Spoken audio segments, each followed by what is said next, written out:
এ বুড়ি, চিকেন কর্নাটো খাবি আজকে? চিকেন কর্নাটো?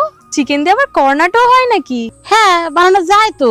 চল আজকে সন্ধ্যের সময় দেশ কিনে বানাবানি। বানাও তাহলে, দেখবো কিরকম খেতে হয়। প্রথমে খানিকটা ময়দার মধ্যে একটু নুন, একটু সাদা তেল আর একটু জল দিয়ে একটা ডো বানাই নেব। 10 মিনিটের মতো এরকম ভাবে থুয়ে দেবো। এদিকে মাংসটারে ছোট ছোট করে কাটিয়ে নিছি। এবার ওর মধ্যে নুন, হলুদ, জিরের গুঁড়ো, ধনিয়ার গুঁড়ো, গোলমরিচের গুঁড়ো, লঙ্কার গুঁড়ো, সর্ষের তেল, একটু আদা রসুন বাটা দিয়ে ভালো করে মাখাইয়ে 10 মিনিটের জন্য থুয়ে দেব। এবার একটা বাটিতে 2 চামচ ময়দা, একটু নুন আর একটু গোলমরিচের গুঁড়ো দিয়ে আর সামান্য একটু জল দিয়ে মাখাইয়ে থুয়ে দেবো। কড়াইতে তেল দিয়ে দিছি, কড়া জিরে ফোড়ন দিয়ে পেঁয়াজ দিয়ে একটু নাড়াই চড়াইয়ে ওই মাখানো মাংসটারে দিয়ে দেবো। ভালো করে মাংসটারে একটু রান্না করে নেব। হয়ে গেলে গরম মশলা দিয়ে নামাই নেব। প্রথমে যে ময়দা মাহাই থইলাম না, সেনতে লেসি কাটে দুটো রুটি বেলে একসাথে সাইকিয়ে নেব। এইবার মাঝখান দিয়ে কাটে ওই যে আইসক্রিম আছে না কর্নাডো, সেইরকম শেপ দেবো। আর ওই বাটিতে যে ময়দা গুলাই থইলাম না, সেইটা দিয়ে আঠার মতো